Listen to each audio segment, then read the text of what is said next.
আপনার ভাই একজন আওয়ামী লীগের এমপি হত্যাকাণ্ডের মূল পরিকল্পনাকারী, আপনিও ক্ষমতাসীন দলের একজন লিডার, তো সেই হিসাবে এমপি আনার হত্যাকাণ্ডকে আপনি কীভাবে দেখছেন?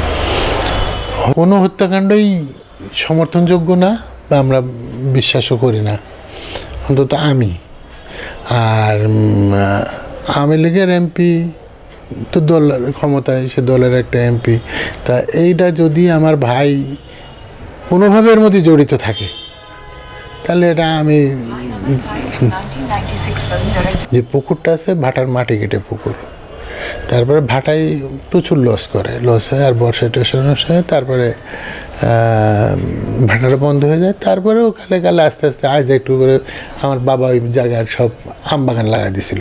আমার ভাইয়ের বিরুদ্ধে অভিযোগ উঠছে, আপনারা যেরকম শুনছেন, পত্রপত্রিকায় দেখছেন, বিভিন্ন মিডিয়াতে আসছে, আমি ওইটুকুই জানি, আমি ওইটুকুই দেখছি। আর যেহেতু সরকার একটা তদন্ত করছে, তার নাম আসছে, তাহলে তদন্তটা হইলেই পুরোপুরি আমরা বুঝতে পারবো যে তাতে যদি সে তদন্তে সে গিলটি হয় তাহলে দেশে প্রচলিত আইনে তার বিচার হবে। দেশে এসে কি বাড়িতে যাপন করতেন? না, উনি বাংলাতে, বললাম না, এই বাড়ি 3 মাস আসে। আর ওই বাংলো কি উনি সেই থাকে না আপনারা? না, আমরা ওটা কিন্তু আমাদের পৈতৃক সম্পত্তি, মানে বেশিরভাগটা। কত বছর আগে? এই 4 বছর 5 বছর এরকম। ছোট ভাই? হ্যাঁ, ওই করছে ওই জায়গাটা, ওর একটা ভাটা ছিল। সর্বশেষ আপনার সাথে কোনো যোগাযোগ হয়েছে? আজ থেকে 8-10 দিন আগে মনে ফোনে, এই যে হোয়াটসঅ্যাপ নম্বর, ওইটা নম্বরটা দেখলে বোঝা যাবে হয়তো বা কবে কথা হয়েছিল। তো পরে 8-10 দিন আগে এরকম ফোনে একটু কথা হয়েছিল। দেশে এসে কি বাড়িতে যাপন করতেন? না, উনি বাংলাতে, বললাম না, এই বাড়ি 3 মাস আসে। আর ওই বাংলো কি উনি সেই থাকে না আপনারা? না, আমরা যাই না, আমরা হয়তো গেলে কখনো বেড়াতে যাই। ওখানেও তো আমরা নিজেরাও গেছিলাম, ওখানে মানে প্রচুর পরিমাণ সিসি ক্যামেরা এবং একটা মানে দুর্গম এলাকা বলে আর কি। তো ওটা যেহেতু ওটা কিন্তু আমাদের পৈতৃক সম্পত্তি, মানে বেশিরভাগটা। কত বছর আগে?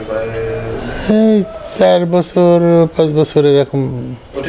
ছোট ভাই? হ্যাঁ, ওই করছে ওই জায়গাটা, ওর একটা ভাটা ছিল, যে পুকুরটা আছে ভাটার মাটি কেটে পুকুর, তারপরে ভাটাই প্রচুর লস হয়, আর বর্ষা টেশনস হয়, তারপরে ভাটাটা বন্ধ হয়ে যায়। তারপরেও কালে আস্তে আস্তে আজ একটু করে আমার বাবা ওই জায়গায় সব আম বাগান লাগাই দিয়েছিল। আম বাগান এখনো 2 পাশে আছে। হ্যাঁ, আব্বা ম্যাক্সিমাম জমিটা ওরা রেজিস্ট্রি করে দিয়েছে।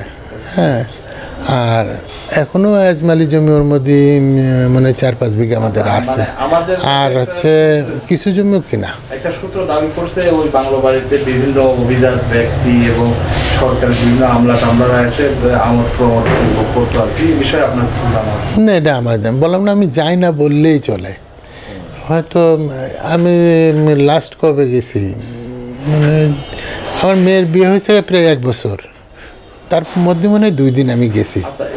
আওয়ামী লীগের এমপি আনার হত্যা, ওখানে কি এমপি সাহেব দাওয়াতের সাথে এসেছিল? হ্যাঁ, আমার মেয়ের বিয়েতে আসছিল। শাহিনও ছিল? হ্যাঁ, শাহিন ছিল। তখন তো প্রচুর লোকজন ছিল, ওই যে আমাদের ডিসি সাহেব যিনি আছে উনিও আসছিলেন দাওয়াতে। আমি মেয়র হিসেবে তাকে দাওয়াত দিয়েছিলাম।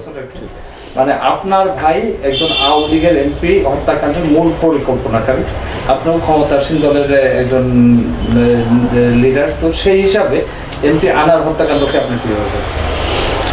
হত্যাকাণ্ড তো কোনো হত্যাকাণ্ডই সমর্থনযোগ্য না বা আমরা বিশ্বাসও করি না, অন্তত আমি।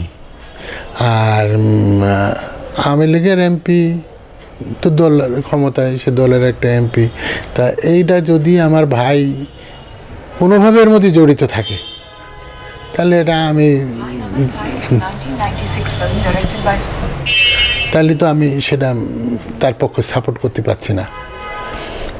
আইনটা যদি সে প্রমাণিত হয় যে সে গিল্টি, আইন তারা যা বিচার সাজা দেবে সেটা মেনে নেব।